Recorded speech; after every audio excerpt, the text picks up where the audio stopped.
또 우리가 모여서 주님을 예배할 때마다 우리 가운데 사랑의 임재로 찾아오셔서 감사를 드립니다. 하나님, 이 험한 세상에 우리가 살아갈 수 있는 것은 오직 주님의 사랑의 그 임재 안에서 우리의 삶을 새롭게 바라보고 거기에서 우리의 능력을 얻으며 우리가 온 세상에 바로 빛이 되고 소망이 되는 그런 삶으로 우리를 인도하셔서 감사를 드립니다. 하나님, 오늘 우리의 온 마음을 모아서 주를 찬송하며 우리의 마음속에서 주를 기뻐합니다. 우리의 삶의 모든 한 부분마다 주님에게 우리도 기쁨이 되기를 소망합니다. 하나님, 오늘 주의 영으로 우리 가운데 오셔서 주의 가까우심을 우리에게 알리시옵소서. 우리 영혼이 주로 인해서 기뻐하게 하시옵소서. 예수님의 이름으로 기도드립니다.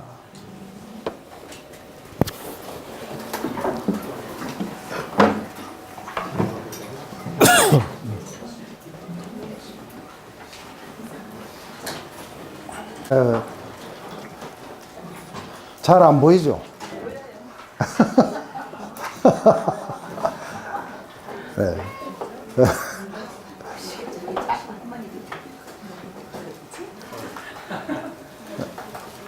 나이 제일 많으신 분이 한번 읽어보시면은 네, 이게 40절인데 그래서 일단은 우리 고린도전서 7장은 뭐에 관해서 하는 말인지 이걸 다 읽고 하려면 너무 시간이 많이 걸리니까 읽지 않고 그렇게 하도록 하십시다. 근데 이게 고린도전서의 7장에 나오는 이야기를 이렇게 보면은 이게 싱글도 문제고 또 결혼해도 문제예요.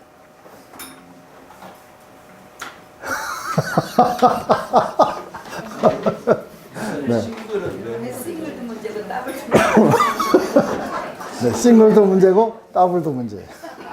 싱글은 자녀도 없어요. 네? 싱글은 자녀 걱정이 없어요. 그렇죠. 근데 싱글은 자녀 걱정은 없는데 성적인 유혹이 심하다는 거예요. 성적인 유혹. 아니거든요. 아니에요? 네. 그러면 그냥 사셔도 좋은 거예요. 그래서 바울의 이야기는 아니라고 이야기하는 분들은 그냥 사시라는 거죠. 그래서 바울은 자기처럼 혼자서 지내는 게 훨씬 더 좋은데 만약에 그게 힘들면 어떻게 하라고요? 결혼하라고요. 근데 결혼을 해도 또 문제예요. 결혼해도 여전히 성적인 문제가 있어요.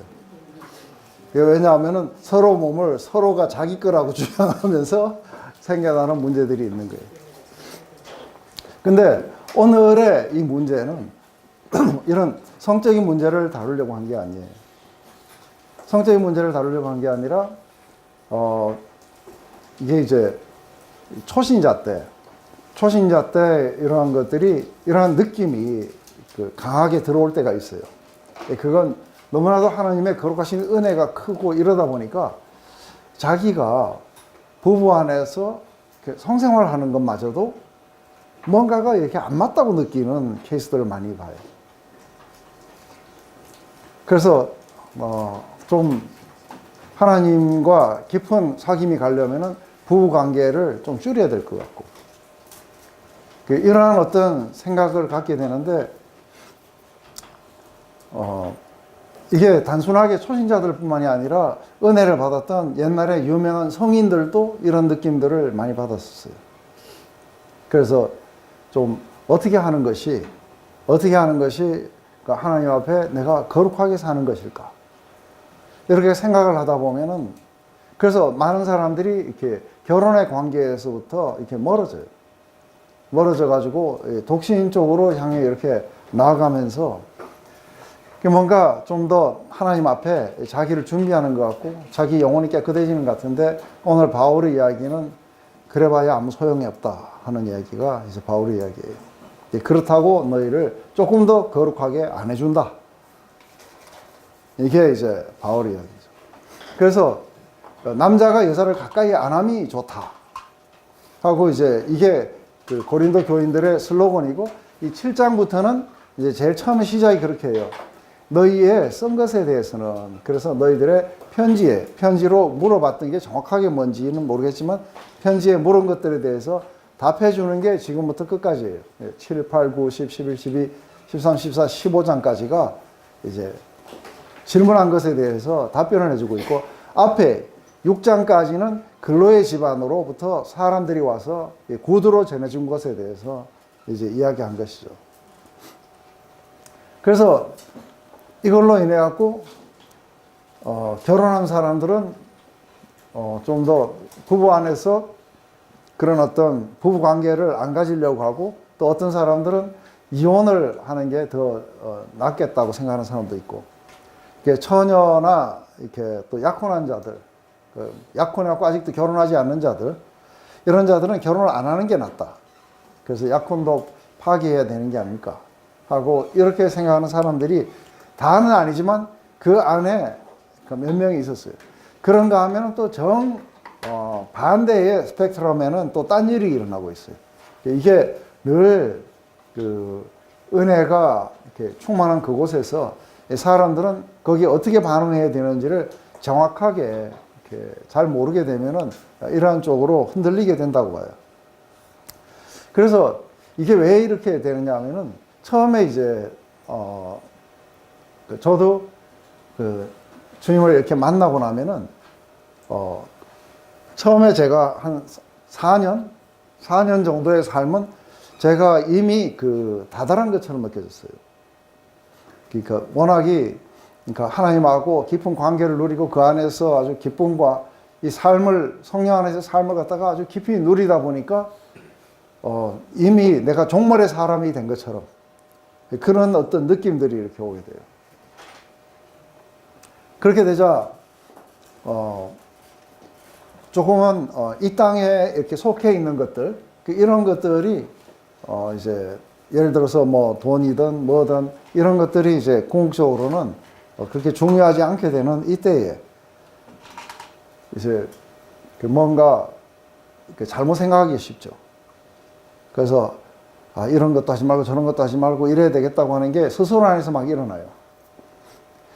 근데 그 가운데는 어떤 부분들은 이제 방금 그 고린도 교인들이 지금 현재 잘못 가는 것처럼 이런 종류도 있겠죠. 근데 다행히 저는 그렇게 막 종말의 사람처럼 느껴갖고 막 가게 될 때에 그때에 이제 아직이라는 것을 가르쳐 주겠다고 주님이 아직 한참 멀었다는 것을 보여주시겠다고 말씀하셨어요, 진짜로. 그러고는 아직도 한참 멀었구나 하는 것을 다시 경험하게 되면서 이미와 아직 사이에 내가 왔다 갔다 하고 있구나 하는 걸 이제 알게 되죠. 그래서 우리 요거는 이제 읽을 수 있죠. 예. 네. 이건 다 같이 한번 읽읍시다. 시작.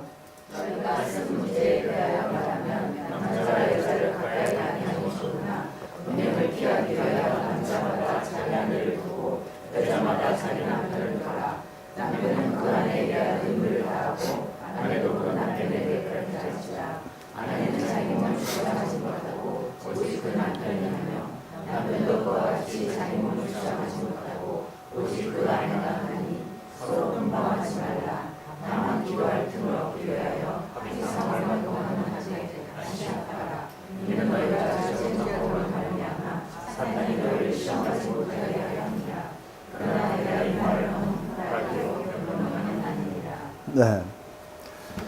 지금 이제 이렇게 뭔가 물었을 때 남자가 여자를 가까이 하지 않는 게 좋지 않습니까? 하고 아마 물었을 거나 봐요. 그래서 이게 이제 결혼한 사람들, 처녀의 경우, 과부, 호라비 이런 모든 케이스를 다 물었던 것 같아요.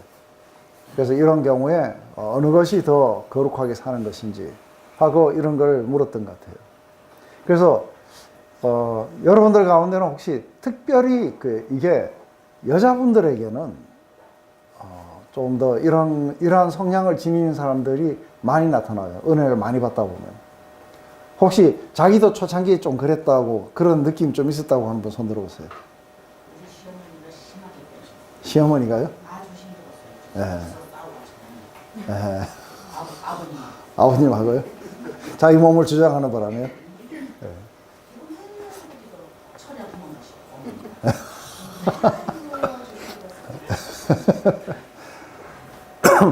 여기는 다 그런 분이 안 계셨네요. 네. 지금 이제 모든 데서 다 대답할 때 뭐냐면, 바울의 대답은 뭐냐면, 지금 그대로 지내라는 거예요. 그래서 답은 하나만 생각하시면 돼요. 어떻게 하라 그랬지? 하고 잘 생각 안 하면 지금 그대로 지내라. 그래서 결혼한 부부들은 절대로 부부 관계를 금하지 말라. 근데 결혼해서 이 부부 관계를 갖게 되는 이것에 대해서, 그러니까 우리가 결혼에 이렇게, 그러니까 하이뷰와 이렇게 로뷰를 이렇게 보면은 별로 이렇게 좋지 않은 이유는 이게 뭐냐면, 음행을 피하기 위해서 결혼한다면은 이건 결혼에 대해서 상당히 아주 낮은 견해를 가지고 있는 거죠. 근데 실제로 바울은 뒤에 이렇게 결혼에 대해서 아주 굉장히 아름다운 견해를 가지고 있어. 그래서 우리 에베소서 5장에 보면은 이 모든 결혼은 그리스도와 우리의 연합을 갖다가 어떻게 부부 안에서 나타내 주는 건지, 하나님과 우리가 어떻게 연합해 가는 것인지를 사실은 보여주는 것이다. 그래서 이 결혼 생활을 통해 가지고 그 하나님의 사랑을 갖다가 드러내기 위해서 창리하고 결혼했던 그 고멜하고 결혼했던 호세아 선지자도 있어요. 남편으로서 어떻게 끝없이 도망가는 아내를 사랑하는지에 대한 하나의 표본으로, 그것은 남편 대신 하나님이 이 아내 된 우리들을 어떻게 사랑하시는지, 그것에 대해서 나타내기 위해서 이 결혼이란 관계가 굉장히 하나님을 이렇게 설명하기가 좋았다는 거죠. 그래서 사실상은 아내가 남편에게 순복하고 또 남편이 아내에게 이렇게 자기 몸을 불살아서 이렇게 내어주는 것은 두 사람이 그렇게 삶으로써 재미있게 행복하게 살아가는 게 목적이 아니고, 이게 바로 그리스도와 우리의 관계를 갖다가 나타내고 그 하나님의 그 영광을 위해서 하는 게 바로 그런 모습들이다. 그래서 사람이 부모를 떠나 아내와 연합하여 하나가 될지니라는 것은, 그것은 아담과 하와에게 한 말이지만 실제적으로는 그 훨씬 이전에 그 아담은 어디로부터 누구의 상징이냐면 이제 오실 둘째 아담인 예수님의 상징이에요. 그래서 예수님이 부모를 떠나서, 아버지를 떠나서 와서 어떻게 신부인 교회와 온전하게 연합해서 하나가 되는지에 대한 이야기라는 거예요. 이게 우리의 인간의 부부관계를 통해 갖고 이렇게 반영되어 나타나야 된다는 게 이게 사도 바울의 견해예요. 그런데 이것만이 있는 게 아니라 이것을 갖다가 파괴하게 되는, 이 아름다움을 갖다가 파괴하게 되는 이 연약함, 아직 우리가 멀었다는 그것이 우리 안에 굉장히 많이 가지고 있다는 거예요. 그래서 이거를 갖다가 일단은 우선 보호의 차원 속에서는 서로 남녀가, 부부가 부부관계를 금하면 안 된다. 근데 이게 이제 제가 그 메리지 상담을 이렇게 오게 되면 저희들은 이게 6번을 하고 나서 그 다음에 이제 주례를 서주게 돼 있어요. 근데 6번 오게 될 때 사실상은 이게 그 문제가 돼요. 결혼하면은 제가 상담을 하면서 이게 상담의 그 이유 가운데 제일 많은 게 이게 성격 차이예요. 근데 두 번째 많은 게 이게 부부 관계예요. 그래서 이제 이 부부 관계에 이 문제가 일어났을 때에 이게 이제 일어나고 난 뒤에 하면 이 마음이 상해갖고 그다음부터는 이게 잘 말을 안 들어요. 그래서 마음이 안 상하고 서로 좋을 때 그때 가르쳐 줘야 돼요. 그러니까 만약에 결혼을 해가지고 서로가 정도의 차이가 있을 때는 어떻게 극복하겠냐? 그럼 뭐 같이 기도하고 어쩌고 한다 그래요. 그러지 말고 고린도서 7장을 읽어봐라. 그래서 이게 아주 아름답게 서로가 연합해야 되는 이야기도 있지만 서로를 어떻게 보호해줘야 되는 이야기들도 여기에 나오게 된다. 그래서 그 결혼 안에서는 절대로 이걸 금하면 안 된다. 근데 이제 한쪽이 그렇지 않으면 한쪽이 상당히 또 견디기 어려웠을 거예요. 그죠? 그래서 부인이 갑자기 어느 날 예수 믿고 갑자기 멀리하기 시작해요. 그러면 남자는 그러다가 안 되면 결국은 우리 6장에 뭐 있어요? 6장에 보면은 이렇게 장례하게 간다든지 이런 일들이 이제 발생하게 될 거라는 거예요. 근데 왜 이게 중요하냐 하면은 이게 이제 한 가지 우리가 이렇게 간과하게 되는 부분이 있다는 거죠. 그건 뭐냐면 우리가 예수님을 믿기 전에 우리가 내가 36세 예수님을 만났다면 예수님을 만나기 전에 그 전에 35년간 내가 가졌던 삶의 패턴이라는 게 있다는 거예요. 근데 이게 뒤에 가면 우리 8장에 가면은 내가 예수님을 만나기 전에 우상에 가던 습관도 있다는 거예요. 그리고 내가 삶을 이렇게 살아가던 습관들이 이 안에 있다는 거예요. 그러면 우리 때는 결혼하기 전에 이게 손을 잡는다든지 뽀뽀하면은 이제 꿰는 거예요. 결혼을 해야 돼요. 근데 이런 시대에 연애를 해놓은 사람들이 있는가 하면 요새는 만났다 하면 지난철이에요. 그래가지고는 같이 여행도 다니고 뭐 하고 이게 다 하다가 이제 결혼을 하고 온 거예요. 그러면 이 사람들은 늘 그 습관들이 있는 거예요. 그래서 그 습관들이 있는 사람들이 있는데 이걸 갖다가 예수 믿었다고 뭐 서로 거룩하게 서로 방을 따로 쓰자든지 이렇게 되면은 이 사람들은 그 습관들 때문에 돌아가게 될 거라는 거예요. 그래서 절제가 부족하다는 거예요. 이전에 있었던, 그래서 고린도 사람들처럼 하고 하는 건 그만큼 성적으로 많이 타락했다는 거예요. 그래서 그냥 각각이 그 절제를 이기지 못하기 때문에 각각의 배우자를 둬야 될 뿐 아니라 그 배우자를 두게 되면은 서로 부부관계의 의무를 다 해야 된다는 거예요. 그렇지 않으면 한쪽이 틀림없이 이전에 살던 그런 습관들로 돌아갈 수 있다는 거예요. 그래서 남자가 여자를 가까이 안 하는 게 좋다는 그 말은 맞는 말이지만 부부관계 안에는 적용하면 안 된다. 이거는 언약의 관계 밖에서 적용해야 되는 거다. 그래서 배우자를 가진다는 것은 상호 부부관계 안으로 들어간다는 것은 그 결혼의 의무 안에 들어가게 되는 것이다. 그래서 지금부터는 이제 결혼하게 되면 몸은 각각의 자유로운 자기 소유가 아니고 이게 상대에게 소유권을 인정함으로써 상대의 권위 안으로 들어가게 돼요. 그래서 자기게 아니라 배우자에게 소속돼 있다. 그래서 어떻게 본다면 성적으로 빚을 지고 있다는 거예요. 그 대상에게. 근데 제가 이렇게 상담을 하고 이러다 보면은 이 사람은 약간 뭔가 부부 관계를 안 함으로써 자기가 더 거룩해진다고 느끼고 있는 거예요. 근데 남편이 이제 그걸 요구하게 되면 자꾸만 남편이 자기를 괴롭힌다 이렇게 보는 거예요. 자기를 괴롭히고 그래서 자기가 이런 걸 당할 때마다 자기가 더럽혀진다 이렇게 자꾸 보는 거죠. 그래서 원칙을 가르쳐 주는 거예요. 그게 아니라 내 몸은 내가 마음대로 주장하면 안 된다. 언약의 관계 속에 있기 때문에 그건 잘못된 생각이다 하고 이야기를 해주는 거예요. 상대의 권리를 내가 빼앗는 거게 되고 상대를 갖다가 사단에게 그렇게 시험을 받도록 내주는 거다. 그래서 이게 사실은 결혼의 잠자리라는 거는 이렇게 연합의 길이다. 그렇기 때문에 서로가 상호 소속된 것이다.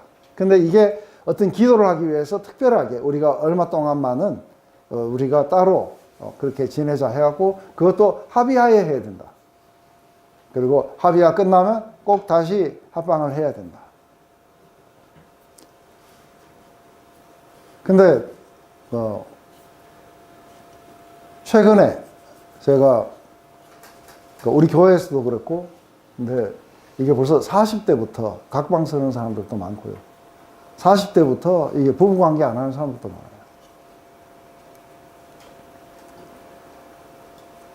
그래서 이게 이제 궁극적으로는 뭐 부부관계 안 하는 건 뭐 할 수 없어요. 그죠? 근데 이게 틀림없이 안 좋은 방향으로 나가게 될 거라는 걸 인식을 해야 된다는 거예요.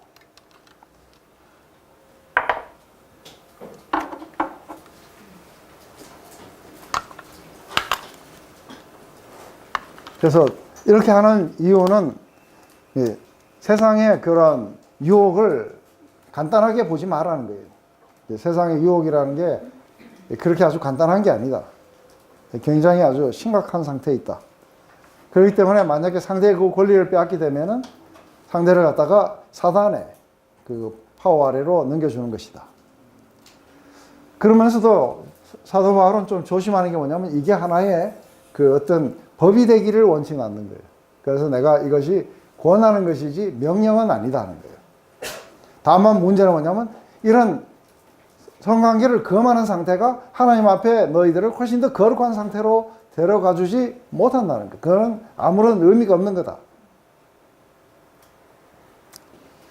그렇기 때문에 자신처럼 독신으로 살아간다는 게 훨씬 더 거룩한 상태도 아니고 아무것도 아니다.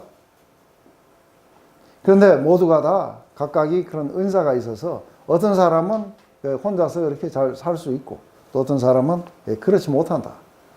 그래서 어떤 사람은 이 베드로는 부인을 데리고 다녔고 바울은 혼자 다녔어요. 근데 여러분들 그 히포의 그 어거스틴이라고 우리 그 참회록을 썼는 이 어거스틴 아시죠? 근데 어거스틴의 삶은 아주 극과 극을 달렸어요. 그래서 예수님을 만나기 전의 상태는 어떠냐면 이 사람은 다른 종교들도 이렇게 섭렵했지만 부인이 있었는데 이 부인은 오로지 사랑이 없이 성적인 목적으로 데리고 다녔던 부인이에요. 그러다가 예수님을 딱 만나고 나서 회심하자 이 부인하고 이혼을 해버려요. 그리고 그때부터 독신으로 살아요. 그래서 이게 우리가 이야기하는 그 훌륭한 어거스틴도 이게 고린도전서 7장을 안 읽었어요. 로마서만 읽고. 그때는 성경이 귀해서 그런가 보죠. 바울은 원래 독신이었어요. 아니면 원래 독신이었어요. 원래 처음부터 네, 예수님처럼. 결혼했다가 이렇게 따로. 아니요.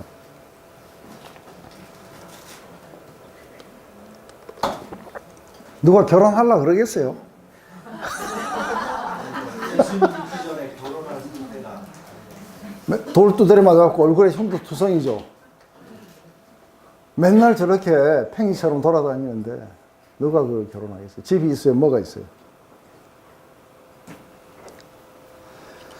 그래서 어거스틴은 이게 부부관계, 성관계라는 건 부부관계는 타락의 산물이라고 봤던 거예요. 그래서 자기 이전의 삶에 이 성적인 것은 자기의 어떤 타락의 상징이었다. 그렇기 때문에 이걸 없애야 되겠다. 근데 이런 견해를, 은혜를 아주 크게 받은 사람들 안에 많이 가지고 있다는 거예요. 근데 어떤 사람들은 그런 게 아니라 이걸 또 무기로 사용해요.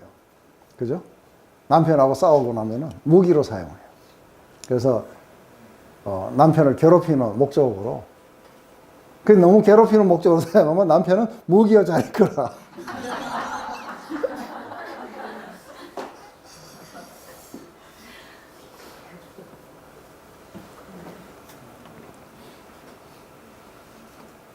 그래가지고들 이제 결국은 이게 삐져나가게 되고 이렇게 하는데, 부부관계라는 건 그리스도 안에서의 삶을 함께 같이 즐기고 이게 축하하는 거예요. 셀러브레이트 하는 거예요. 그래서 이게 가장 그 좋은 것은 원래 이제 우리가 그 에로스적으로 이렇게 하나가 되어 갈 때에 굉장히 강렬한 그 상대를 향한 성적 충동이 일어나게 돼 있어요.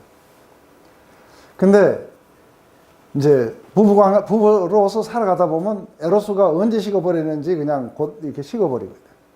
그러면 이제 그때부터는 이게 어떤 사랑을 반영하는 것이 아닐 수가 있어요. 사랑을 반영하는 것이 아니게 될 때에 사람들은 뭔가가 잘못됐다고 자꾸 느끼게 돼요. 그러면서 조금씩 이렇게 멀어질 수가 있는 거죠. 그래서 이게 남자들의 특권처럼 비춰져요, 나중에 가면. 네, 이게 남자들의 특권도 아니고 여자들의 의무만도 아닌 거예요. 그죠? 그래서 서로가 소속돼 있다는 것. 이제 그것을 갖다가 부부관계 안에서 표현하는 거죠. 그러면서 이제 독신에 대해서 이야기해요. 나는 모든 사람이 나와 같기를 원하노라. 그러나 각각 하나님께서 받은 자기 은사가 있으니 이 사람은 이러하고 저 사람은 저러하니라. 내가 결혼하지 않은 자들과 과부들에게 이르노니 나와 같이 그냥 지내는 것이 좋으나 만일 절제할 수 없거든 결혼하라. 정욕이 불같이 타는 것보다 결혼하는 것이 나으니라. 여기에 보면은 이게 내가 결혼하지 아니하는 자들과 하는 것은 이건 미혼을 말하는 게 아니에요. 요게 우리나라는 다행히 명사가 있어요. 호레비. 호라비와 과부에 대해서 이야기하는 거예요. 그런데 이게 이 헬라어에는 이 호라비가 좀 명확하지가 않는 거예요. 그래서 결혼했다가 사별했거나 이혼을 했는 사람 뭐 이런 식으로 이야기를 한다면 말하기 좀 어렵죠, 그죠? 그래서 결혼하지 아니한 사람들과 이렇게 지금 이야기합니다. 그래서 호라비와 과부들에게 주는 이야기예요. 모두가 다 자기처럼 그냥 어차피 그렇게 사별을 했거나 이렇게 됐다면 그냥 지내는 게 좋겠다는 거죠. 근데 만약에 절제를 할 수 없거든. 결혼을 해라. 왜냐하면 정욕이 불같이 타는 것보다 결혼하는 것이 훨씬 더 낫다. 그래서 근데 사도 바울은 왜 이렇게 독신으로 지내는 것을 선호하느냐. 이제 사도 바울에게는 그러니까 얼마나 이들이 행복하게 살아야 되기 때문에 성관계를 해라. 뭐 어째라 하고 이런 거 아니에요. 그러니까 너희들이 이렇게 해갖고 정말 재밌게 잘 살거라 이런 거는 사도 바울의 마음 안에 하나도 없는 거 아시죠? 사도 바울의 마음 안에 오직 뭐밖에 없어요? 예, 예수님밖에 없어요. 그래서 이것들이 그러니까 그 주님에게 합당하게 살지 못하면 어떡할까?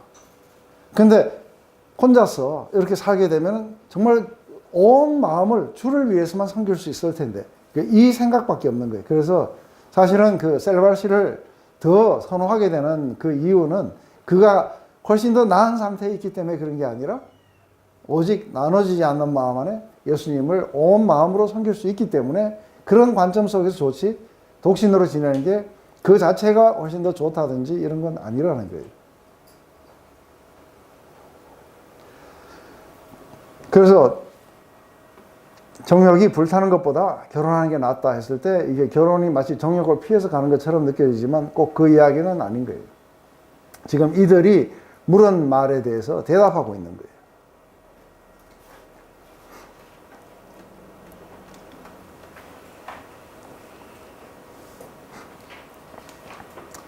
이번에는 결혼하는 자들에게 내가 명하노니 그래요.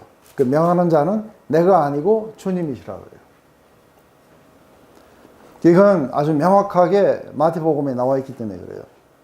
여자는 남편에게서 갈라서지 말고 만일 갈라섰으면 그대로 지내든지 다시 그 남편과 화합하든지 하라.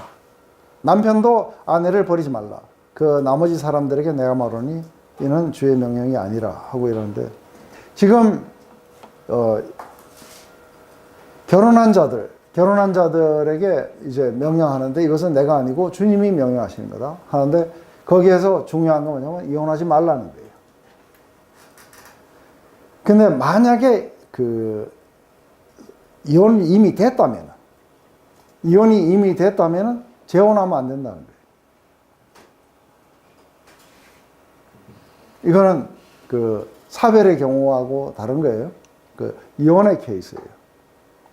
이혼의 케이스에는 남편하고 갈라섰으면은 그러면 그대로 지내든지 오직 다시 그러니까 화합할 수 있는 거는 그 남편하고만 결혼을 해라 하고 이렇게 이야기해요. 이게 왜 이런 말을 하게 되느냐 하면은 우리 교회에서도 만약에 재혼의 케이스들 이혼을 하고 사별의 케이스는 달라요. 사별의 케이스는 처음 하는 거하고 똑같이 청춘 남녀가 결혼하는 거하고 똑같이 취급을 해줘요. 근데 재혼의 케이스는 달라요. 그래서 재혼의 케이스는 어디에서 허락을 받게 되어 있냐면은 당회의 허락을 받게 되어 있어요. 목사님들이요? 아니요. 일반 신도? 일반 신도들이 재혼의 케이스는 당회에서 결정을 하게 되어 있어요. 엘더 회의에서. 이게 왜 그러는가 하는 거예요. 왜 이 이야기가 나오느냐 하면은 이제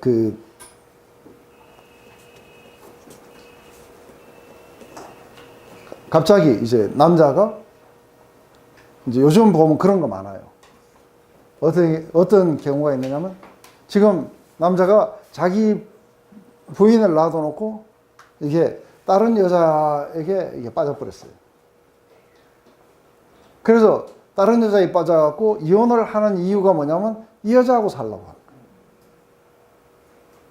거예요. 그 이유로 이거를 이혼을 하고 이 여자하고 결혼을 하려고 하는 거예요. 이런 경우에는 절대로 교회에서 허용을 안 해주게 돼요. 그런데 이제 그걸 왜 당회에서 결정하냐면 여자가 10년 전에 이혼을 했는 거예요. 하여간 무슨 이유든 이혼을 해가지고 10년 동안 혼자 살다가 그래가지고 있는데 이 여자가 이제 정말로 자기가 재혼을 했으면 좋겠다 하고 10년 후에 이렇게 됐을 때는 이게 정욕 때문에 하는 게 아니죠. 이런 케이스들은 그 당회에서 이렇게 그 기도를 하고 허락을 해주는 케이스들이에요. 그런데 지난달에 헤어지고 이번 달에 결혼한다. 그러면은 no 하는 거예요. 뭐 때문에 그러는지 이해되세요?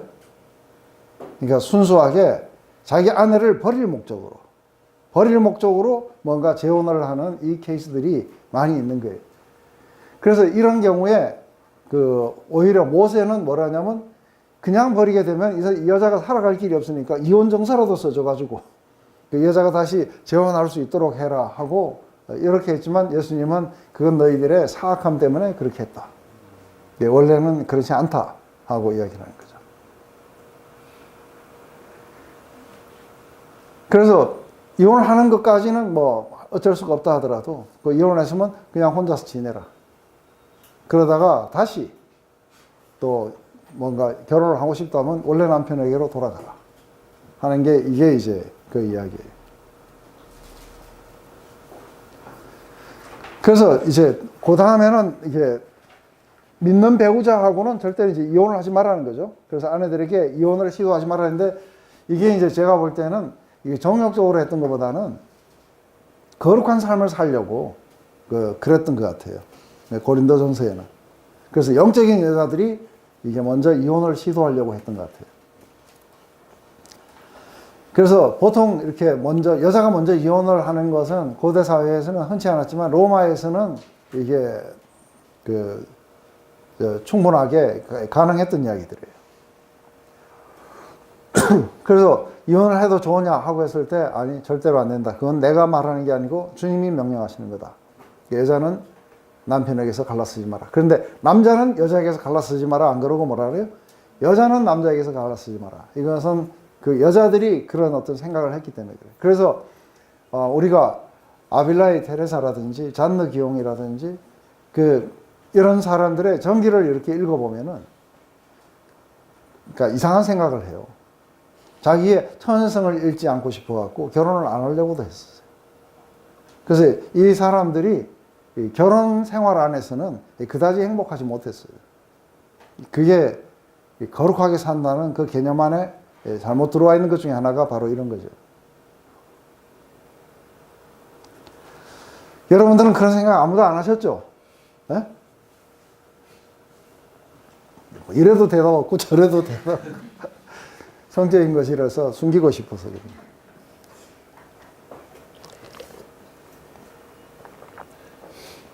그래서 여기서 말하는 만약에 갈라섰다면 하는 것은 이건 이상적인 것이 아니라 이것은 어쩔 수 없는 그런 또 허용된 케이스죠. 그죠?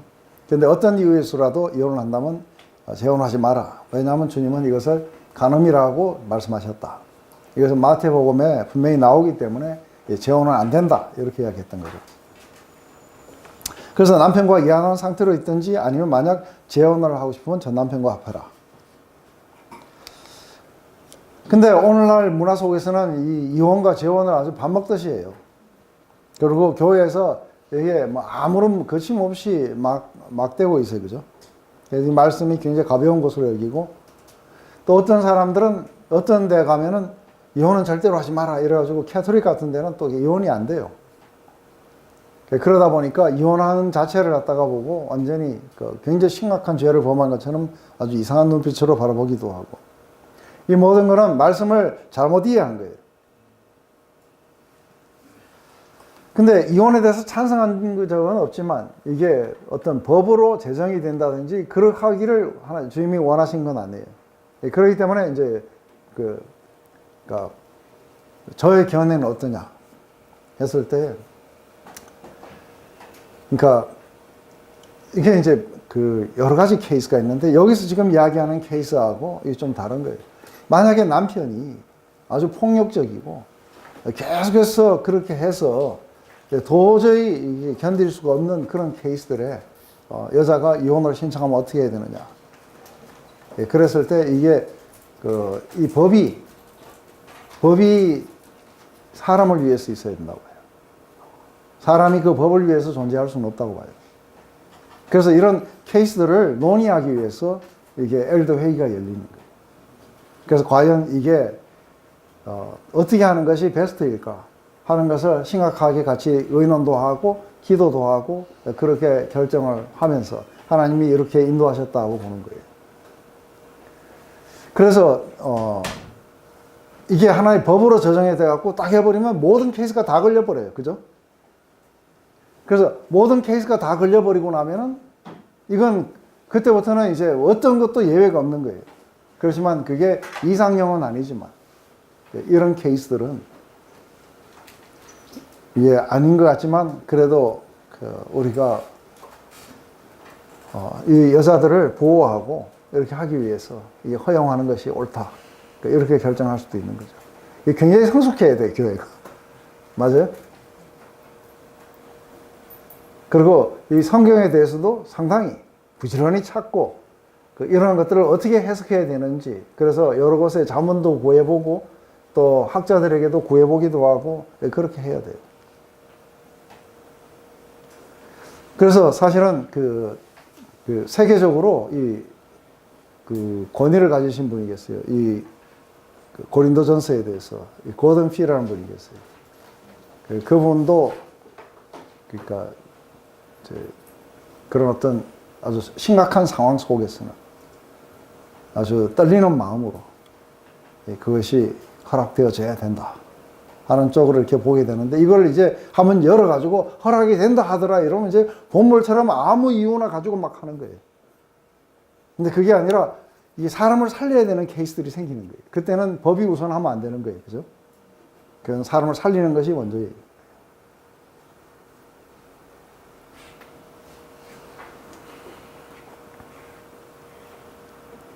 제가 말 많이 했으니까 이제 여러분들이 근데 벌써 쉬는 시간이 됐네.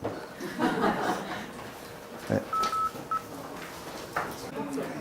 자, 다 같이 집중하는 것에 있어서 한번 읽죠. 시작.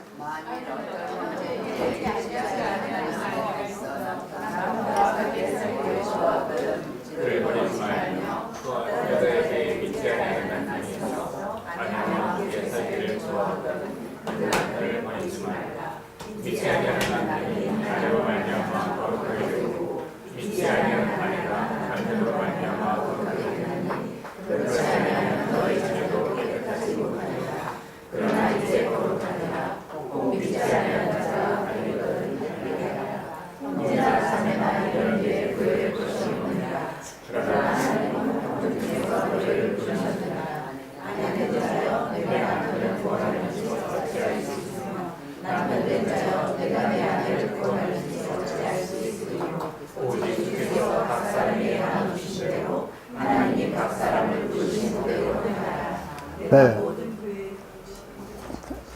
지금 딴 거 보셨죠? 내가 모든 교회가 없는데. 네. 지금 이야기는 뭐냐면, 배우자 중에 한 사람이 안 믿는 사람인 거예요. 이렇게 되었을 때, 갑자기 이제, 나는 믿고, 배우자는 안 믿고, 이렇게 되다 보니까, 내가 이 믿지 않는 배우자와 함께 같이 삶으로써 내가, 이렇게 거룩하지 못하게 타락하게 되는 게 아닐까 하고 이게 걱정을 하게 되는 거예요. 이 상태가 결코 이렇게 좋은 상태가 아니라고 보는 거예요. 그래서 믿지 않는 배우자와 내가 갈라지고 믿는 배우자를 만나든지 뭔가 이렇게 해야 더 나은 상태로 가는 게 아닌가. 지금 고린도에서 나오는 이 교회의 이 문제들은 전부 다 7장에 나오는 건 어느 게 더 거룩한 상태냐 아니냐의 이 이야기를 지금 하는 거예요. 근데 이거를 지금 잘 이해하지 못하면은 이런 상태도 저런 상태도 거룩한 상태가 아니니 그대로 지내라는 게 이게 사도 바울의 답변이에요. 그래서 이건 성적인 문제를 다루려고 한 것도 아니고 이런 것도 아니고 다만 이런 상태라고 해서 더 나은 상태가 아니고 저런 상태라고 더 나쁜 상태가 아니다. 그렇죠? 근데 믿지 않는 배우자들을 이렇게 버리지 마라. 이혼을 하지 마라. 그것을 시도조차도 하지 마라. 하는 이유는 이제 많은 사람들이 가지고 있는 생각 가운데 어떤 게 있냐면은 까마귀 노는 곳에 백로에 가지 마라. 왜냐하면 이 백로가 까맣게 물들까봐 걱정한다는 거예요. 근데 예수님의 이야기는 그 이야기가 아니고 뭐예요? 안에서 까마귀 노는 곳에 백로에 가라. 그러면 너희들이 까맣게 물드는 게 아니라 까마귀가 하얗게 물들 수 있다는 거예요. 그래서 이게 자녀들을 이렇게 영적으로 이렇게 뭔가 크게 이렇게 고치되고 이렇게 된 사람들이 자녀들을 갖다가 기독교 학교로 보내고 따로 이렇게 모아가지고 이렇게 하는데 그건 잘못이에요. 그렇게 되면은 까마귀 노는 곳에 백로야 가지 마라는 이야기인 거예요.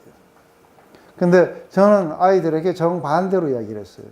밴쿠버에 가서 자, 지금 우리 집에서 제일 가까운 이 학교는 내가 쭉 따져봤을 때 밴쿠버의 전체 중에서 순위로 친다면 1등부터 100등까지 있다면 한 40등쯤 그러니까 아니 그 60등쯤 하는 학교다.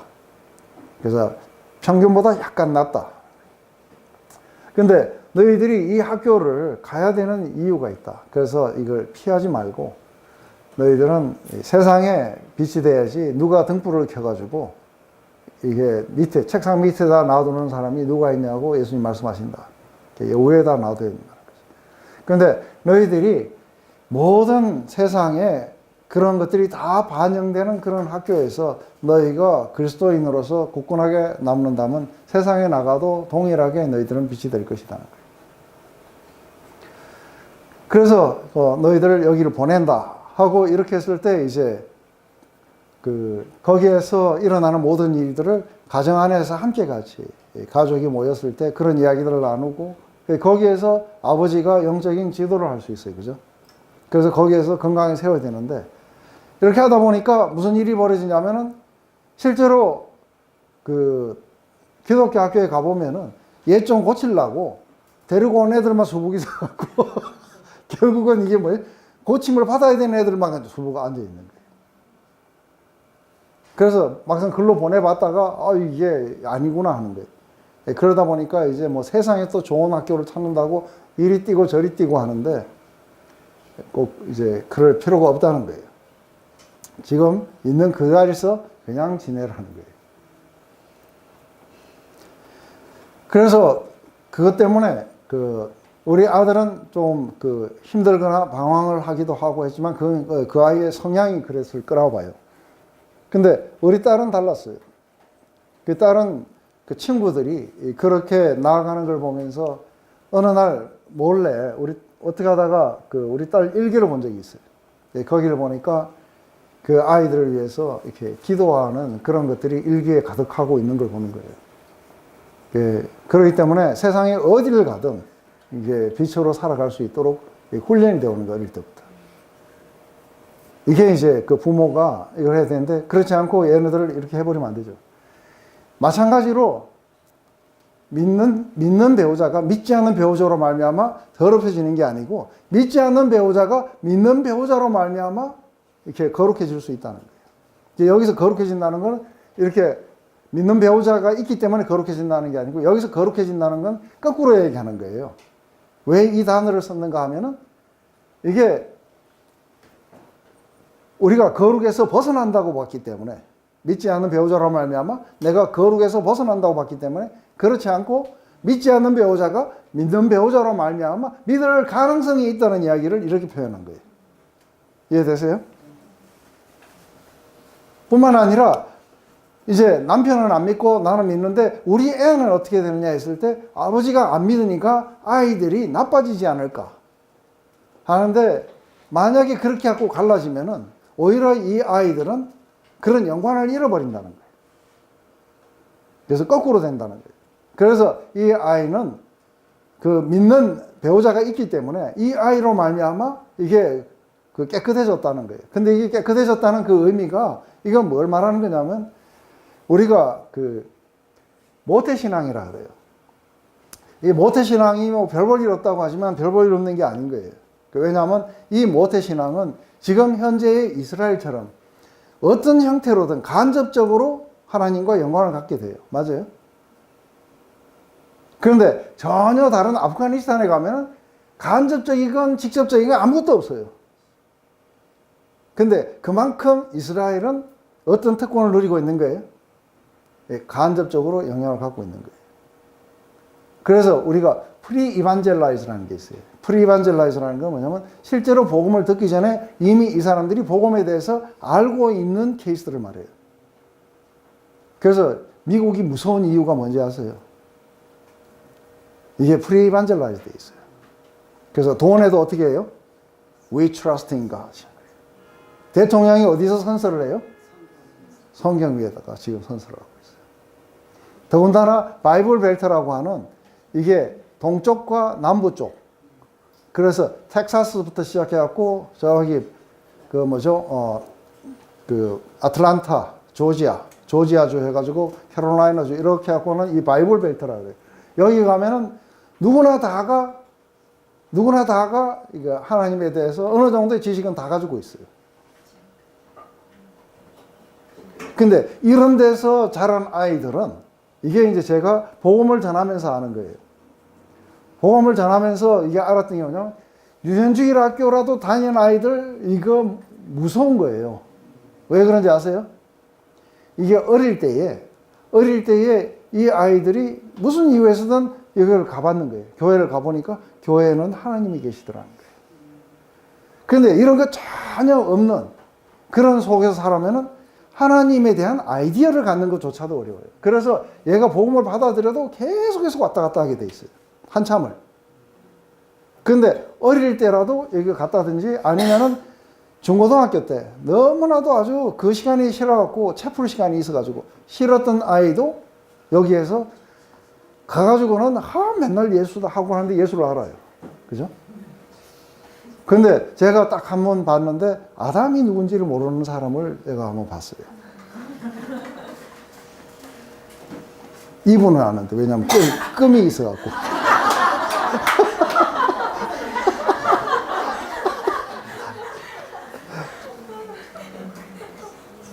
근데 그래서 제가 이렇게 보는 거예요. 이게 어릴 때라도 좌우지간 교회를 나간 적이 있는 사람은 복음을 전하면은 몇 배가 쉬워요. 이해가 되세요? 그래서 이 아이들이 그러니까 만약에 둘 다가 믿는 집에서 태어난 이 아이들은 이게 모태신앙이라 그래요. 그죠? 근데 이 아이들은 지금 어느 정도가 와 있냐면 반은 믿고 있는 거예요. 근데 거기에 마지막에 뭐예요? 점만 찍어주면 되는 성령만 받으면 확 피어나게 되는 그런 상태까지 와 있는 걸 갖다가 이런 거예요. 유대인도 그래요. 안 그래요? 사도 바울. 어느 날 부활하신 예수님을 만나니까 이게 구약이 완전히 통달해 있었는데 이게 완전히 다르게 해석이 되면서 신약이 나오는 거예요.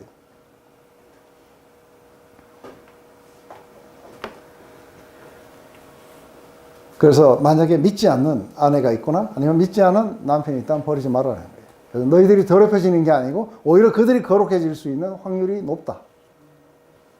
그리고 자녀들도 그걸로 인해서 더럽혀지는 게 아니라 자녀들도 그렇게 유지를 했기 때문에 이 아이들이 믿을 확률이 높다는 거예요. 그렇기 때문에 너로 인해서 남편이 또 너로 인해서 아내가 구원을 받을 줄 누가 아느냐는 거예요. 그렇기 때문에 부르신 그대로 지내라. 그렇지만 만약에 믿지 않는 자가 갈라져야 되겠다고 그렇게 가게 될 때 절대로 이혼은 안 된다고 붙잡고 얘기할 필요는 없다는 거예요.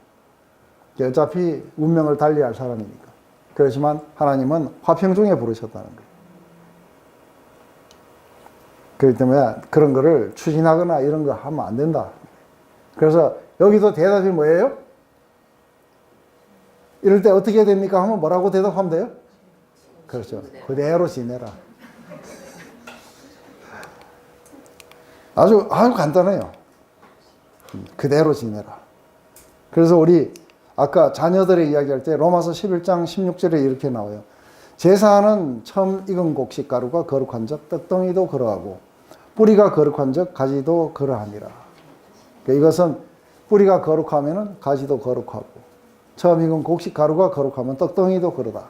그것은 결국은 어떤 식으로든 이런 어떤 믿음의 영광을 가지고 있다는 걸 이렇게 표현한 거예요, 이스라엘이.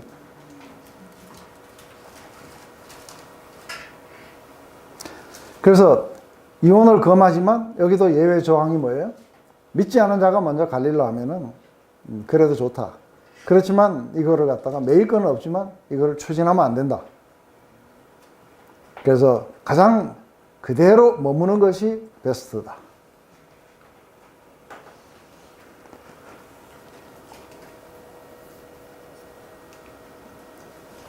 자, 이제 요거는 아주 중요한 거예요. 다 같이 읽읍시다. 시작.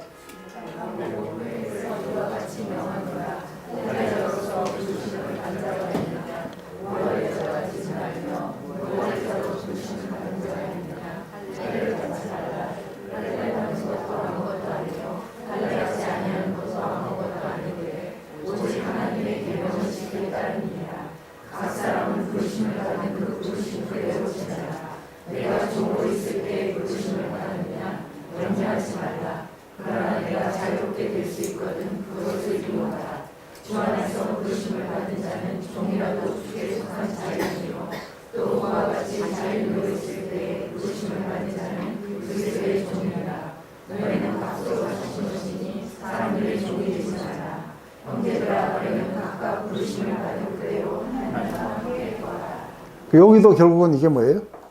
대답이 뭐예요? 네, 그대로 있어라. 아주 대답은 딱 하나예요. 그죠? 그대로 있어라.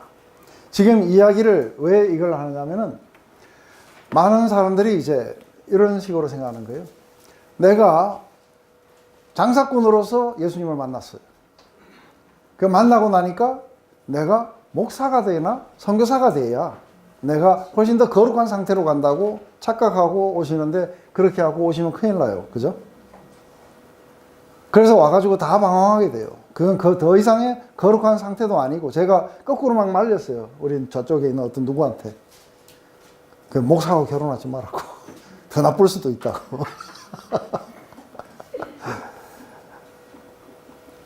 선교사라고 더 인품이 좋거나 꼭 그렇지 않을 수도 있다.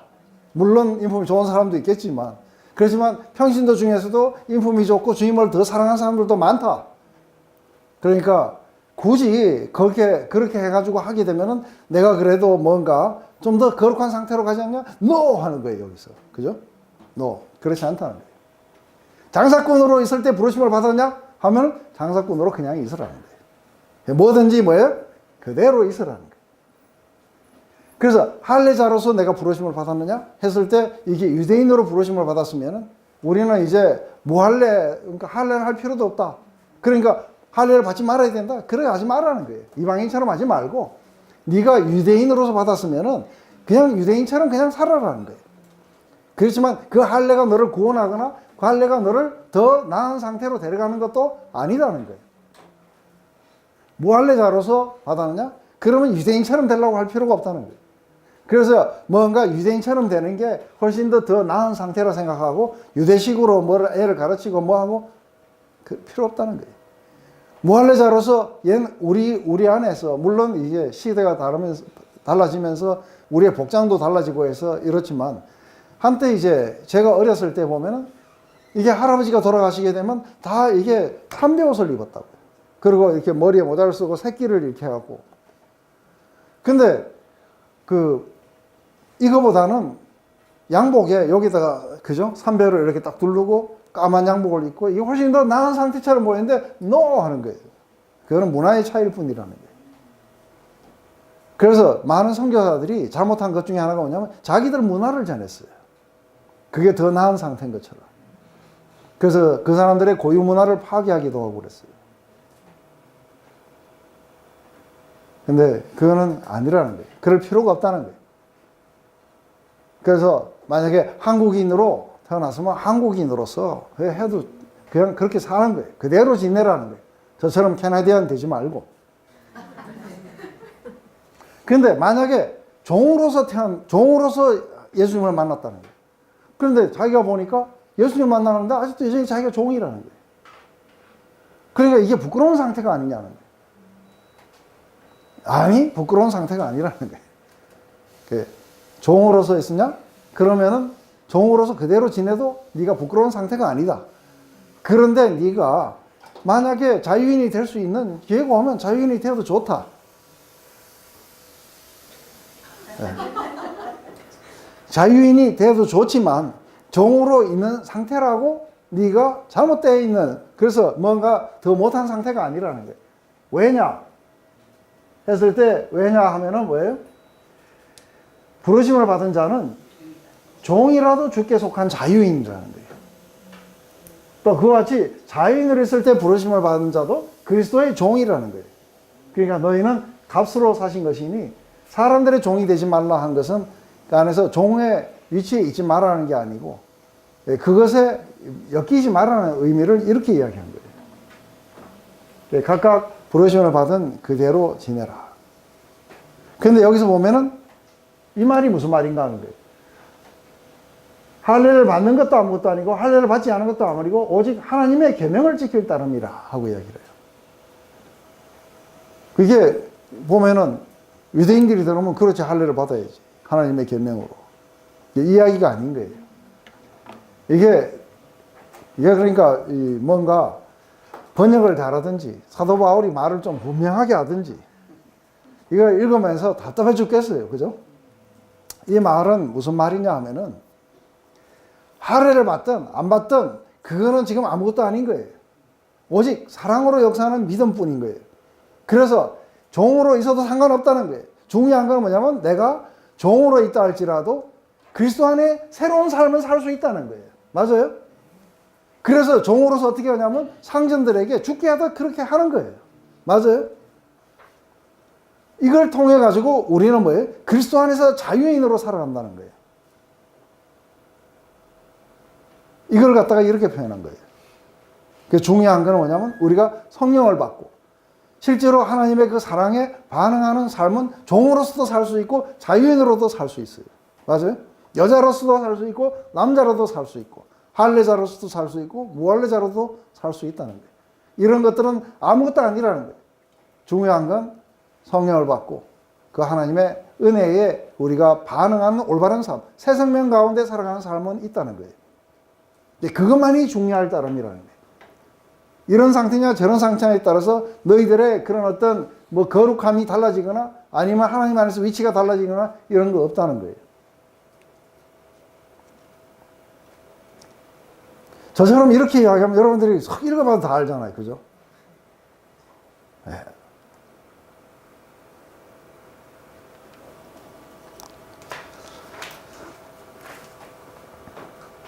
그래서 중요한 건 뭐냐면 그 사람, 한 사람이 그 부르심을 받은 하나님의 그 부르심의 소망을 따라 살아가는 게 중요하지 부르심을 받았을 때의 상태가 중요한 게 아니다. 그래서 어떤 상태에서든 하나님의 그 부르심의 소망은 그분의 부르심을 우리가 행할 수 있다. 그래서 영어로 제가 써놨는데 living out one's calling인 거예요. 한 사람의 그 부르심을 우리가 삶으로 살아내자는 거예요. 그래서 성경은 수도 없이 종들아 하고 이렇게 이야기를 해요. 그래서 자유하라 이렇게 하는 게 아니고 하나님이 부르신 것은 종으로서도 하나님의 영광을 드러낼 수 있는 삶이 있다. 근데 만약에 뭐 네가 자유함으로 나갈 수 있고 자유인이 될 수 있는 기회가 있다면 굳이 나는 종으로 살겠다든지 이게 더 나은 상태라 그렇게 할 필요는 없다. 네가 바뀔 수 있다면 뭐 바뀌어도 좋다. 그렇지만 그렇게 한다고 네가 하나님 안에서 더 뭐 나은 상태가 된다든지 그런 건 결코 아니다.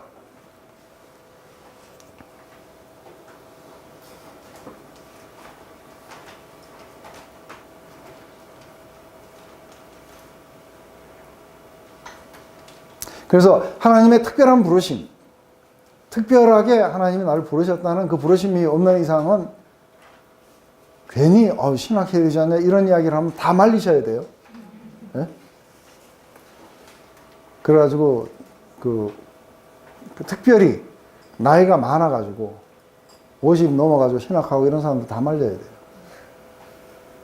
전부 다 이러한 관점 속에서 뭔가 그렇게 하려고 하는 거예요. 실제로 나오면은 그때부터는 신앙생활이 더 고돼요. 그래서 괜히 그 신학하고 뭐 안수라도 받아놓으면 교회도 정하기도 어려워요. 어느 교회 가면 저 사람이 뭐 때문에 왔느냐고 이상한 의심받기도 하고 막 그런다 그래요. 그러면 이게 있잖아요. 현재 저 때문에 많은 고민을 하고 이러잖아요. 그 현재 제가 종이면 종, 자유인 거기서 기반을 해서 살아가라 그렇게. 거기에서 하나님 나라의 삶을, 미래의 삶을 살아라는 거예요. 그래서 결혼, 독신, 믿지 않는 자와의 결혼한 상태, 할례, 무할례, 자유인, 노예, 어떤 신분도 상관이 없다. 있는 그대로 지내라. 거기에서 하나님의 부르심의 삶을 살아라. 이게 사도 바울의 이야기예요.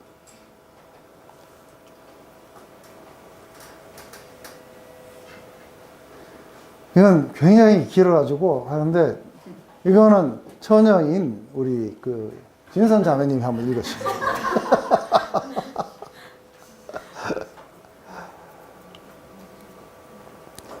굉장히 길어요. 25절부터 40절까지 15절이나 돼요. 한번 크게 읽어주세요. 시작.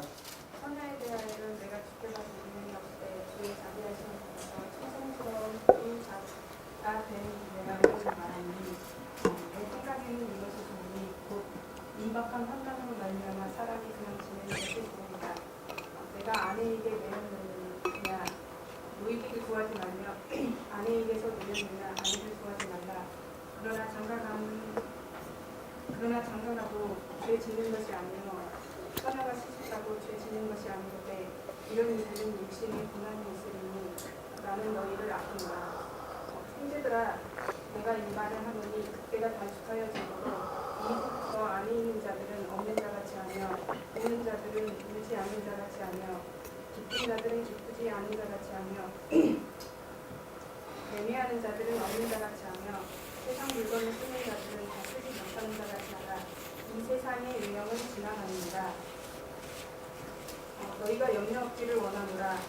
장가가지 않은 자는 그의 일을 염려하여 어찌하여야 주를 기쁘시게 할까 하되 장가간 자는 세상 일을 염려하여 어찌하여야 아내를 기쁘게 할까 하여 마음이 갈라지며 시집가지 않은 자와 처녀는 주의 일을 염려하여 몸과 영을 다 거룩하게 하려 하되 시집간 자는 세상 일을 염려하여 어찌하여야 남편을 기쁘게 할까 하느니라. 내가 이것을 말함은 너희의 유익을 위함이요 너희에게 올무를 놓으려 함이 아니니 오직 너희로 하여금 이치에 합당하게 하여 틀어짐이 없이 주를 섬기게 하려 함이라. 그러므로 만일 누가 자기의 약혼녀에 대한 행동이 합당하지 못한 줄로 생각할 때 그 약혼녀의 행위도 지나고 그같이 할 필요가 있거든 원하는 대로 하라.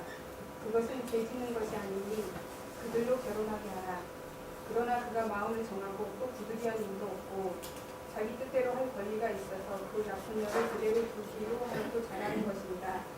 그러므로 결혼하는 자도 잘하거니와 결혼하지 아니하는 자는 더 잘하는 것입니다. 아내는 그 남편이 살아있는 동안에 매여 있다가 남편이 죽으면 자유로워 자기 뜻대로 시집갈 것이나 주 안에서만 할 것입니다. 그러나 내 뜻에는 그냥 지내는 것이 더욱 복이 있으리로다. 나도 또한 하나님의 영을 받은 줄로 생각합니다. 네, 아주 굉장히 복잡해요. 근데 제일 먼저 우리 처녀에게서 하는 것은 주께로부터 받은 계명은 없으나 주의 자비하심으로 받아서 충성된 자 같이 내가 내 의견을 말한다고 얘기해요. 그래서 그냥 그대로 있는 게 좋다는 거예요. 근데 그대로 있는 게 좋다는 거는 그대로 있는 게 훨씬 더 나은 상태가 아니라 목회적인 차원에서 왜냐하면 이게 핍박이 있는 시대라든지 이런 시대 속에서는 이게 자기 혼자만 있으면 그래도 좀 나은데 이게 딸린 식구들이 있고 이러면 훨씬 더 이게 힘이 들게 된다는 거죠. 뿐만 아니라 또 처녀 같은 경우에는 그냥 혼자 있으면은 이제 지금 사도 바울이 이렇게 했을 때 임박한 환난 때문에 그렇다고 하는 이야기들을 이렇게 하게 되는데 지금 만약에 이제 곧 주께서 이제 예를 들어서 10년 후에 오신다. 10년 후에 오신다는 것만 확실하면은 저는 정소연이 결혼하는 거 뜯어 말릴 거예요. 아니 처녀로 죽고도 그렇지. 그럼 처녀 귀신이 되는 게 아니라 처녀로 영원히 살아요. 네. 그러니까요. 네. 근데 지금 사도 바울은 이제 그런 어떤 임박한 환난과 또 이제 곧 다가올 그 주의 날을 생각한다면은 그렇게 굳이 매여서 그렇게 살고 온 것보다는 혼자서 그렇게 주님을 섬기면서 사는 게 훨씬 더 낫다. 그렇지만 결혼을 했느냐 하는 거죠. 아내에게 매였느냐? 노이기를 구하지 말라는 거죠. 아내에게서 노였느냐?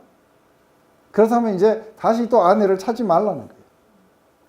하지만 장가 가는 것도 죄 짓는 것이 아니고 처녀가 시집 가는 것도 죄 짓는 게 아니로되 다만 목회적인 차원에서 이런 자들은 육신의 고난이 있습니다. 그러니까 너를 아끼니라. 이 결혼을 안 해보고도 잘 알아요. 사도 바울 그죠? 결혼을 안 해봐도 아이고 야 또 결혼하는 사람들은 그냥 혼자 지내는 게 마음 편탁하고 우리 형님은 혼자서 호래비로 지금 굉장히 20년을 넘게 지냈는데 내가 제일 좋다 이러더라고요. 친구들을 보면 불상타 이러더라고요. 지금 여기에서 이야기하고 있는 것은 어떤 상태를 이야기했던 거예요. 그죠? 근데 지금 여기에서 갑자기 지금 있는 그대로 있어라. 괜히 이러고 저러고 하다가 보면은 이게 독신이 이게 필수거나 아니면 장려되는 것만은 꼭 아니다. 장려하되 이 필수는 아니라는 거예요. 근데 독신이든 결혼이든 둘 다 흠이 없다. 그런데 목회적인 차원에서 볼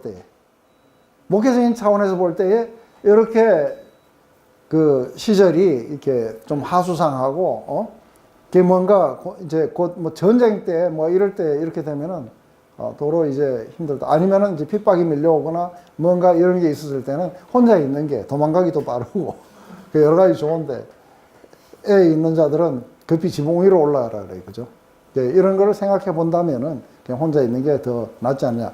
이 목회적인 차원에서는 이런 이야기를 할 수 있지만 상태적인 존재적인 차원에서는 이거나 저거나 똑같다는 거예요. 그렇기 때문에 아내에게 노했느냐? 장가를 들어야 더 거룩한 거 아닌가? 그 어떤 사람들은 막 이래 처녀로서는 영적으로 완성될 수가 없다. 뭐 이런 이야기를 하는 사람, 그 사람들 하다가 휴지로 입을 막아야 돼, 그죠? 그러고서는 고린도전서를 좀 봐라 이렇게 하는 거예요. 네? 맞아요? 그래서 처녀도 부부 상담할 수 있어요. 왜냐하면 지금 사도 바울이 하고 있어요. 총각으로서. 목사님 이때 바울이 몇 살이었어요? 굉장히 잔소리가 많은데.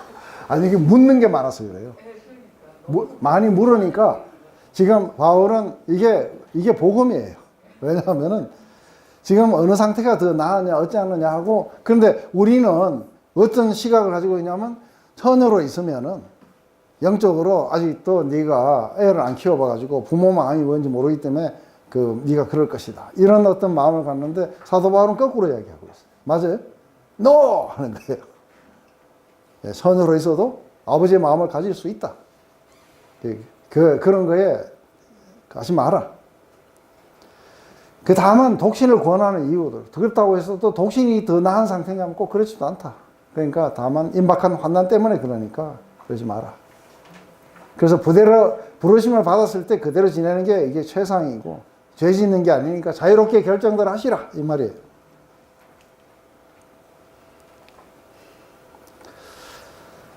그래서 제일 중요한 거는 다만 하나님의 은혜에 올바로 반응하는 삶만이 굉장히 중요하다. 그래서 자기가 독신으로 좀 더 프레퍼런스를 가지고 있는 이유는 요거예요. 형제들아, 내가 이 말을 하노니 그 때가 단축하여진 거로 한 거예요. 때가 단축하여졌다는 건 뭐예요? 곧 주님 오실 날 멀지 않았다는 거예요. 이후부터 안에 있는 자들은 없는 같이 하고 우는 자들은 울지 않는 자 같이 하고 기쁜 자들은 기쁘지 않은 같이 하고 매매하는 자들은 없는 같이 하고 세상 물건을 쓰는 자들은 다 쓰는 자지 못해라. 이게 뭐냐면은 지금 이제 때가 가까워서 주님 다시 오시는 그때를 지금 현재, 그러니까 이 미래의 삶을 지금 산다고 생각해 보면 여기에 매일 필요가 없다는 거예요. 이게 이해되세요? 그래서 있는 자들은 이게 있어봐야 결국 없어질 거라는 거예요. 그러니까 없는 것처럼 그렇게 여기면서 살아갈 수 있고, 없는 자들은 있는 것처럼, 그죠? 매매하는 자들은 마치 안 하는 것처럼. 그래서 이것에 대한 그 많은 중요성들을 너희들이 지금 현재 여기에 그 중요성을 너무 많이 두게 되면은 이제 미래의 삶을 여기서 살아야 되고, 그 미래의 삶이 오게 되면 이게 무슨 의미가 있겠냐는 거예요. 근데 왜 지금 이 상태에 그렇게 너희들이 심각하게 이렇게 많은 생각을 갖고 있냐는 거예요. 왜냐하면 이 세상에 이 외형들은 전부 지나가기 때문에 거기에 너무 신경 쓰지 마라. 그래서 너희가 염려 없기를 원하노라. 너희들이 염려 없는 삶을 내가 살기 원하는데 장가가지 않는 자는 주의 일을 염려하여 어찌하여 주를 기쁘시게 할까 이렇게 생각하고 미래의 삶을 생각해 보면 좀 그런데, 이게 결혼을 하면 어떻게 하면 아내를 기뻐할까 하다가 주님을 기뻐하고 아내를 기뻐하다 보니까 이게 마음이 나눠져 버렸다. 근데 결국은 오게 되면 주님만을 기쁨을 살아가야 될 텐데, 이런 의미 속에서 봤을 때는 그냥 총각으로 있으면 총각으로 지내도 좋고, 그래서 시집가지 않는 자와 처녀는 주의 일을 염려하여 몸과 영을 다 거룩하게 하려 돼. 시집간 자는 세상 일을 염려하여 어찌하여 남편을 기쁘게 할까 하느니라. 내가 이것을 말하면 너희들에게 유익함을 위해서 하는 것이 올무를 놓으려고 하는 게 아니라는 거예요. 오직 너희로 하여금 이치에 합당하게 하여 흐트림없이 주를 섬기게 하기 위해서, 오직 주님을 어떻게 하면 섬길까 하는 것이 이게 사도 바울의 일편단심이에요. 그걸 위해서 지금 이야기하는 거지, 너희들에게 동생 형제님 결혼을 하면 안 됩니다든지 지금 상태로 그대로 지내세요 이렇게 말하려고 하는 게 아니라는 거예요. 그래서 지금 혹시 누군가를 소개해 준다 그러면 예스 하고 그렇게 하셔도 좋고, 이래도 좋고 저래도 좋고, 거기에 대해서는 뭐예요? 개전치 하지 마시라는 거예요. 확실하죠? 네? 우리가 다 알고 있는 거죠? 아리까리예요? 아리까리는 무슨 기름 이름 아닌가요? 아주까리. 목사님 아까 보기 우는 자들은 울지 않는 자처럼 하라는 게, 네. 그러니까 뭐 너무 이 땅에서 울고 뭐 이렇게 고민하지 말고 어차피 지나갈 거니까. 그렇죠. 그러라는 자식 문제도 지나가고 이것도 지나가고, 그런데 우리 안에 이제 문제가 뭐냐면요. 그러니까 우리 김우중이가 한 말이에요. 세상은 넓고 할 일은 너무 많아요. 안 그래요? 그리고 세상에는 좋은 것들도 너무 많아요. 가고 싶은 것도 많고, 하고 싶은 것도 많고, 그리고 아름다운 것도 많고, 너무너무 많아요. 그런데 그냥 요거 하나만 가지고, 이게 안 풀리면 세상에 다른 건 다 필요 없다고, 이렇게 살아가는 사람들이 너무 많은 거예요. 그 사도 바울의 이야기도 그렇고, 제 이야기도 그렇고, 그게 인생이 전부가 아니라는 거예요. 자식 교육이 인생 전부가 아니라는 거예요. 그죠? 자식이 전부 아니에요. 전부처럼 보여. 네. 그렇죠. 자식이 전부가 아니에요. 그죠? 그냥 자식인 거예요. 자식.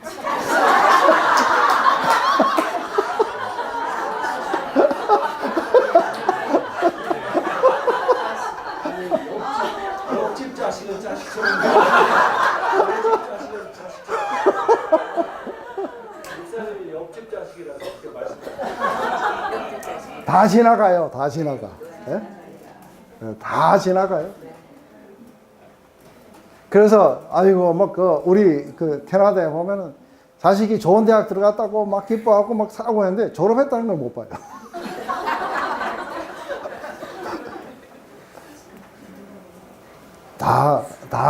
다 지나가는 거예요. 그런 거는 없는 것처럼, 있어도 없는 것처럼 그렇게 지내고, 우리의 초점은 어디냐면 오는 그때 그 삶을, 여기서 내가 사느냐 안 사느냐가 중요하지 뭐 이랬다 저랬다 해봐요. 그게 전부 다 한순간이라는 거 아시죠? 그죠? 그래서 내가 뭐 큰 회사에 CEO로 지나갔다 하는 것도 다 지나가 버리고, 그 다음에 누가 나한테 안 물어봐요.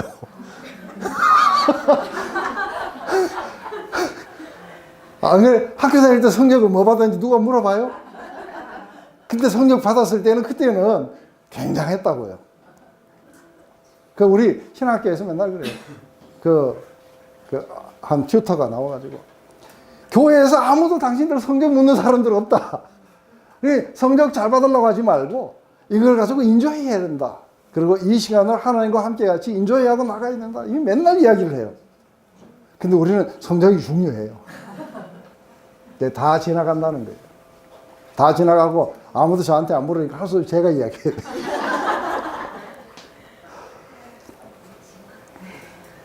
이것 때문에 전부 다 염려하고 있잖아요. 그죠? 내가 원하는 건 너희들이 염려 없는 삶을 살기로 하는 거예요. 스트레스 프리. 그죠? 우리 스트레스 프리 삶은 하쿠나 마타타인 거예요. 하쿠나 마타타. 이거 모르세요? 라이온킹 안 보셨어요? 거기 보면 티몽하고 푼바가 노래 부르잖아요. 하쿠나 마타타. 우리가 이렇게 걱정해갖고 될 일이 아닌 걸 왜 걱정하냐는 거예요. 그리고 세상은 넓고 할 일도 많고 재밌는 것도 많고 또 주를 기쁘게 섬길 것도 많고 다 지나간다는 거예요. 그래서 오직 미래의 삶을 여기서 내가 살고 있느냐 안 살고 있느냐 이것만 중요한 거예요.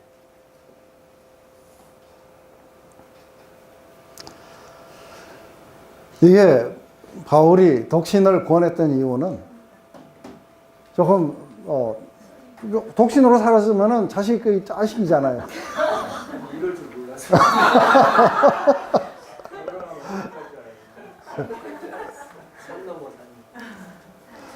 네, 바울이 이렇게 이야기하는 그 이유는 어떤 다른 법을 갖다가 만들려고 하는 게 아니고 올무를 놓으려고 하는 게 아닌 거죠. 우리들의 유익을 위해서 그렇게 이야기한다는 거예요. 목회자원의 충고들인 것이죠. 그래서 종말론적인 삶을 산다는 것은 늘 그것을 우리의 마음속에 두고 산다는 것은 이런 모든 것들은 지나가게 될 거라는 거예요. 중요한 것은 뭐예요? 내가 그 하나님의 뜻에 어떻게 내 자신을 갖다가 드릴 것인가. 그것만이 중요하게 남을 거라는 거예요. 그래서 마지막에는 뭐예요? 그분의 영광 가운데 아주 그냥 그 끝없이 솟아오르는 그 조이 가운데 우리가 함께 같이 살게 될 거라는 거예요. 그때 가가지고 돌아와가지고 뭐예요? 돌아보면서 내 삶에는 왜 이런 게 있었습니까? 하고 부활의 날 아침에 이제 그런 거 이제 아무도 묻는 사람도 없어요.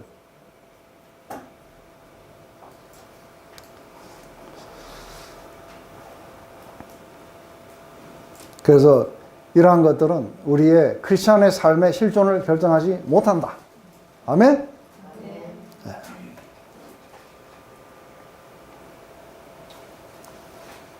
그래서 오직 성령 안에서 미래의 삶을 지금 사는 것만이 우리의 실존인 것이다.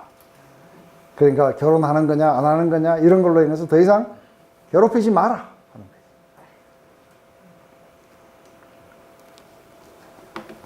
마지막으로 오늘 그런데 8장까지 해야 되는데 오늘 식사 안 하면 안 될까요? 질문하셔가지고 그랬다. 제가 읽을게 빨리. 그러므로 만일 누가 자기 약혼녀에 대한 행동이 합당하지 못한 줄로 생각할 때에 그 약혼녀의 혼기도 지나고 그같이 할 필요가 있거든 원하는 대로 하라. 그것은 죄 짓는 것이 아니니 그들로 결혼하게 하라. 그러나 그가 마음을 정하고 또 부득이한 일도 없고 자기 뜻대로 할 권리가 있어 그 약혼녀를 그대로 두기로 하여도 잘한 것이니라. 그러므로 결혼을 하는 자도 잘하는 거요. 결혼을 하지 아니 왜 결혼을 재원이라. 결혼하지 아니하는 자는 더 잘하는 것이라. 아내는 그 남편이 살아있는 동안에 매여 있다가 남편이 죽으면 자유로워 자기 뜻대로 시집 갈 것이나 주 안에서만 할 것이냐. 그러나 내 뜻에는 그냥 지내는 것이 더 복이 있으리로다. 나도 또한 하나님의 영을 받은 줄로 생각하노라. 오늘 지금 결혼을 하신 분들 다 지금 더 잘하신 거예요. 지금 여기에서는 약혼한 사람들 사이의 이야기예요. 약혼을 했는데 약혼을 하고 결혼하는 게 더 나은 상태인지 아니면은 지금 이 상태에서 헤어지는 게 더 나은 상태인지 이게 똑같은 이야기예요. 그래서 더 이상 파고 들어가 봐야 이야기할 거 없는 거예요. 그래서 여기에서 약혼녀에 대한 행동이 합당한 줄로 이 말이 그거예요. 약혼녀를 내가 결혼을 안 하고 뭐 이렇게 하는 것이 더 나을까 아니면 결혼을 하는 게 더 나을까? 이런 거 가지고 고민하지 말고 하고 싶으면 하고 하기 싫으면 안 해도 상관이 없다. 그렇지만 중요한 건 뭐냐면 여전히 바울은 주를 섬기기 위해서 목회적인 차원에서 혼자서 있는 게 더 낫겠지만 그렇지만 이런다고 저런다고 달라질 건 하나도 없다 하는 게 지금 이 이야기예요. 결국은 오늘 7장 전부 다 이야기했을 때 어느 게 더 낫습니까? 그럼 뭐라 그래요? 그대로 지내라. 이런다고 저런다고 더 나아지는 거 아니다. 중요한 거는 미래의 삶을 현재 지금 우리가 부르심을 받은 그 소망대로 살아가느냐의 문제이지 상태의 문제가 아니다. 그래서 7장이 클리어하죠? 네.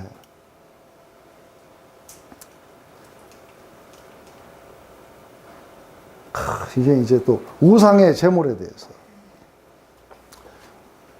그 우상의 제물에 대해서 한번 싹 읽고 제가 프리비오를 하고 다음 시간에 조금 더 할 수 있으면 더 하겠습니다. 다 같이 한번 읽읍시다. 시작. 우상의 제물에 대하여는 우리가 다 지식이 있는 줄 아나 지식은 교만하게 하며 사람 버릇을 하니 만일 누구든지 무엇을 아는 것을 생각하면 그가 하나님의 나라를 알지 못하는 것이요 또 누구든지 하나님을 사랑하면 그 사람은 하나님과 알아주시느니라. 그러므로 우상의 제물을 먹는 일에 대하여는 우리가 우상을 사랑하는 것과 하며 또 하나님은 한 분밖에 없는 줄 알아. 비록 하늘에 하나님과 신이라 불리는 자가 있어 많은 신과 많은 주가 있으나 그러나 우리에게는 하나님 곧 아버지가 계시니 만물이 그에게서 났고 우리도 그를 위하여 있고 또한 주 예수 그리스도의 것이시니 만물이 그로 말미암고 우리도 그로 말미암으리니라. 그러나 이 지식은 모든 사람에게 있는 것이 아니므로 어떤 이들은 지금까지 우상에 대한 습관이 있어 우상의 제물을 알고 먹음으로 그들의 양심이 약하여지고 더러워지느니라. 음식은 우리를 하나님과 함께 세우지 못하나니 우리가 먹지 않는다고 해서 더 못 사는 것도 아니고 먹는다고 해서 더 잘 사는 것도 아니니라. 그런즉 너희의 자유가 믿음이 약한 자들에게 걸려 넘어지지 않은 것이 되지 않도록 조심하라.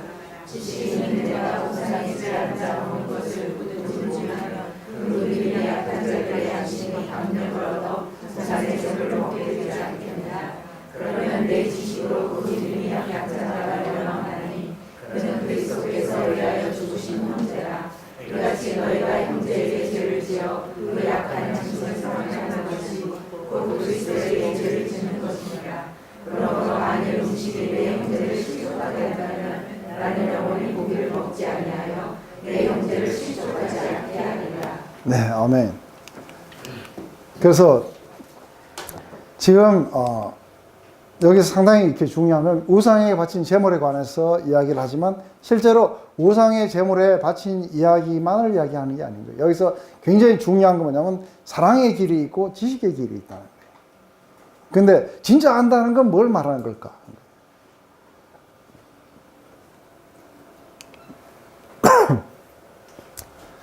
그래서 이제 우상의 제물에 대해서는 우리가 다 지식이 있는 줄 아나? 근데 이 지식만을 추구하게 되면 뭐가 오는 거예요? 이게 우리를 교만하게 하는 거예요. 근데 사랑은 에디파이 한다는 거예요. 이 덕을 세운다는 게 다른 사람들의 믿음을 세워주게 된다는 거예요. 근데 만일 누구든지 무엇을 아는 줄로 생각하면 아직 마땅하게 알지 못하는 거라는 거예요. 근데 하나님을 사랑하면 그 사람은 하나님도 알아주신다. 이 말은 하나님도 알아주신다는 말은 약간 좀 더 설명이 필요해요. 그러니까 어떤 사람은 지식을 주장해요. 그래서 그러니까 우상은 아무것도 아니지 않냐. 하나님의 하늘에 한 하나님만이 계시고 모든 만물들은 그분이 지으셨다는 거예요. 그렇기 때문에 우리가 오직 이 세상에 그런 귀신은 아무것도 아니고 그리고 다른 신도 없고 아무것도 아니니까 뭐 우상에게 바치는 건 돌덩어리 앞에 놨던 음식을 내가 먹는 것밖에 더 되느냐. 그러니까 얼마든지 먹을 수 있다. 네가 그 지식을 갖는 거는 옳다는 거예요. 근데 문제는 뭐냐면 그 지식이 옳다 하더라도 그 지식을 네가 주장하게 되면은 너는 지식의 길로 간다는 거예요. 이 말이 이해되세요? 지식의 길로 가고 네 지식의 길로 가는 것이 다른 사람들에게 어떻게 해가 되는지에 대해서는 한 번이라도 생각해 봤니 하는 거예요. 근데 만약에 그것에 대해서 생각하지 않는다면 네 지식이 실제로 너는 안다고 생각하지만 너는 아는 게 아니라는 거예요. 그래서 너는 뭐냐면 무식하다는 거예요. 근데 진정하게 하나님이 안다고 인정해주는, 하나님이 안다고 인정해주는 그 지식은 어떤 거냐면 이게 다른 사람에게 해가 되는지 다른 사람에게 덕이 되는지를 생각하는, 이 사랑의 길을 걷는 사람들만이 하나님이 진짜 지식을 갖고 있다는 걸 안다는 거죠. 그래서 지식을 주장하면 그 사람은 무식한 사람이고, 그리고 하나님을 사랑하는 사람은 하나님이 진짜로 그 사람이 지식을 가지고 있다고 인정해 주는 사람이라. 확실합니까? 명쾌하죠?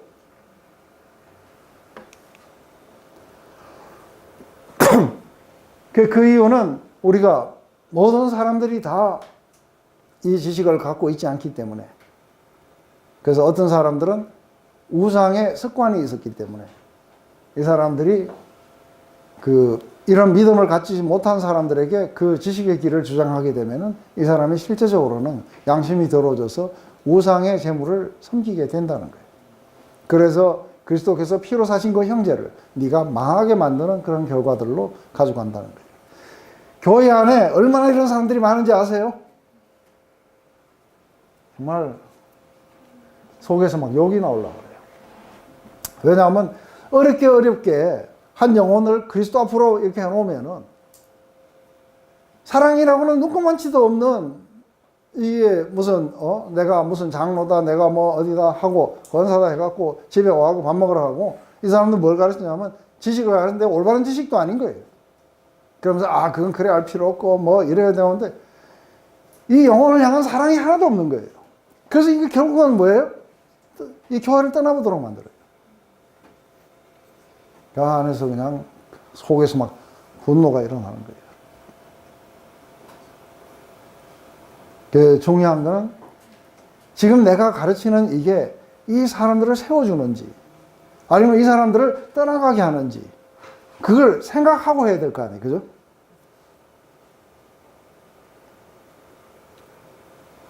그러니까 이게 교회 안에서 예를 들어서 새신자반 이래가지고 거기에서 뭘 가르친다고 이러면서 창조과학회에서 누가 나와가지고 무슨 이야기하고 이러면은 골치 아파요.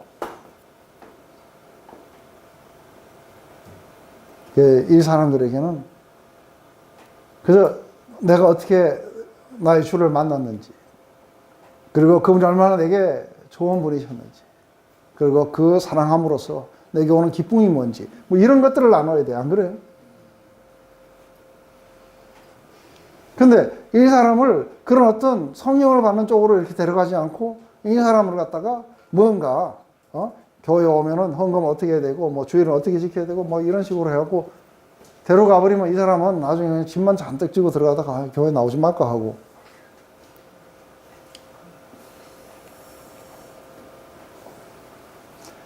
사랑의 길을 가야 된다는 게 이 문제예요. 그죠? 지식의 길이 아닌 거예요. 그 지식의 길을 내가 안다고 생각하는 이 사람들은 다 무식한 사람들이라는 거예요. 이게 왜 무식한지 이해되세요? 왜냐하면 네가 알고 있는 지식은 그거 잡지 찾아보면 신문 읽어보면 다 나오는 이야기라는 거예요. 근데 문제는 뭐냐면 네가 사랑의 길로 가고 있냐는 거예요. 그래서 지식의 길로 가게 되면 믿음이 연약한 자들을 다 무너뜨리게 돼요. 그죠? 그래서 지식의 길과 사랑의 길은 서로 틀리는 거다. 그 지식의 길은 왜 이 사람은 지식을 가지고 자꾸 하는데 네가 내 앞에 와서 배워라 하고 왜 이게 하느냐면 이 지식을 자랑하고 싶어서 그래요. 상대를 사랑해서 하는 게 아닌 거예요.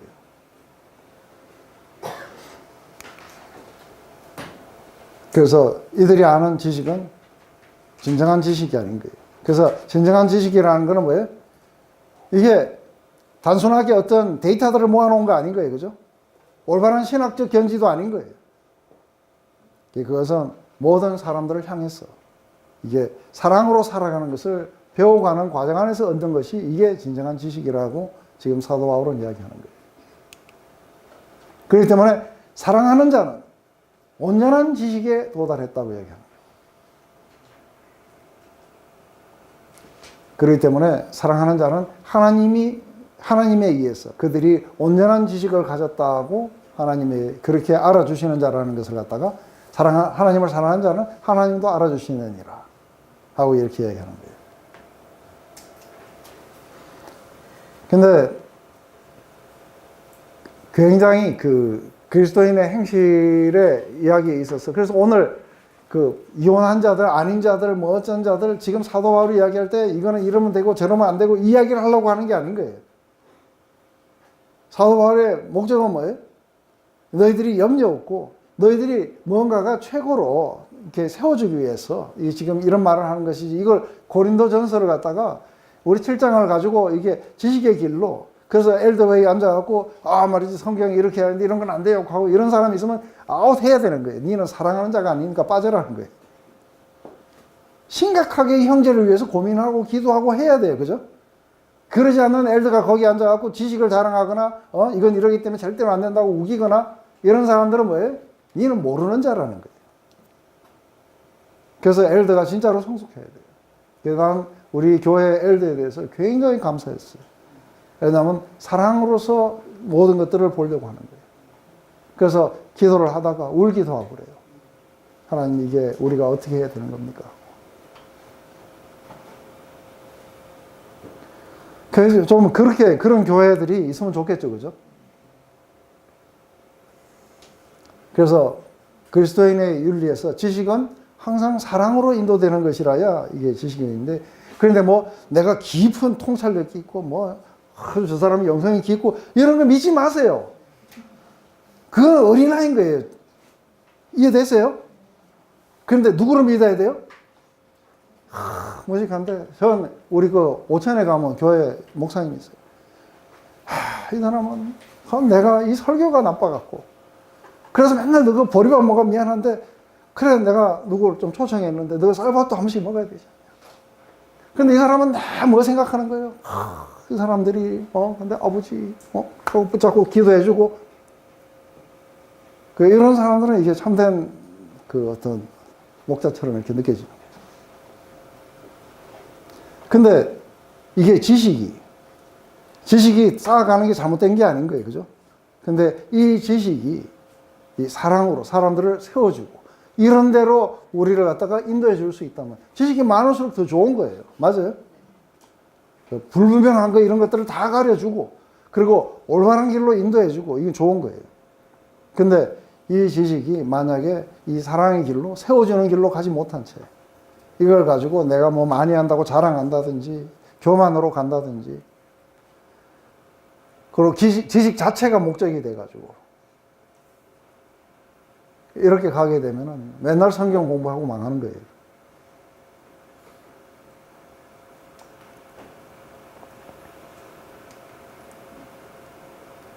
그래서 지금 이제 그 우상의 제물에 먹는 물에 가서 많은 신과 주가 있지만 믿는 자들에게는 오직 주님 한 분이다. 그것은 객관적인 사실이다. 하지만 문제는 뭐냐면 이들이 여기 오기 전에 우상의 집에 가고 맨날 먹는 습관들이 있었지 않냐. 그렇기 때문에 이들에게는 주관적으로는 존재한다. 객관적으로는 그런 게 없다. 하지만 이들의 마음 안에는 여전히 우상이라는 게 존재한다. 그렇기 때문에 이게 바로 사단이 활동하는 무대다.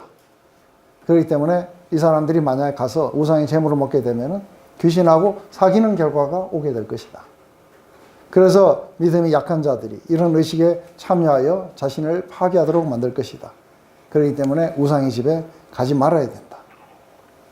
이게 사도 바울의 우상의 제물을 먹는 것에 대해서 얘기하는 거예요. 식물은 우리를 하나님 앞에 세우지 못하는데 근데 굳이 그 형제를 위해서 그 식물을 갖다가 먹어도 안 먹어도 더 이상해. 내가 이런 걸 내가 개고기를 먹기 때문에 영적으로 더 나빠지고 그런 걸 안 먹기 때문에 나는 소고기만 먹기 때문에 영적이 더 나은 상태다. 그런 거 없다는 거예요. 근데 중요한 건 뭐냐면 내가 개고기를 먹으면은 현주자매가 나를 굉장히 아주 불쾌하게 생각한다면 그 개고기 끊어버려요. 걱정하지 마세요. 저는 개고기 안 먹으니까. 이게 지금 내가 이걸 먹을 수 있다, 안 먹을 수 있다는 문제가 아니고 뭐예요? 이게 내가 다른 사람들에게 유익을 주는지, 다른 사람을 잘못되게 만드는지, 그게 중요할 뿐이라는 거예요.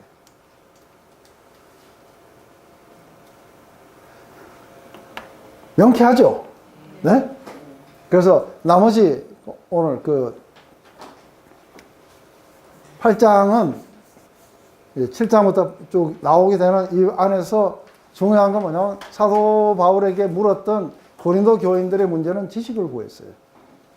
그래서 사도 바울은 끝까지 뭐를 이야기하냐면 사랑을 이야기해요.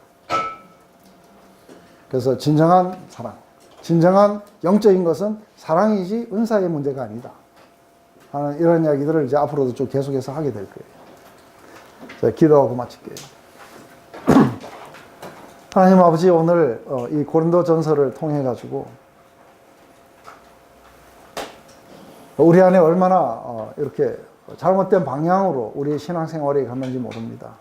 어떤 상태가 더 나은 상태일까 하는 것을 생각했을 때 그 나은 어떤 상태가 우리를 하나님 앞에 더 세워주는 것이 아니라 하나님이 우리를 부르셨던 그 성령 안에서 걸어가는 삶, 바로 그 사랑의 길이 우리로 하여금 더 나은 상태로 가게 되는 것을 봅니다.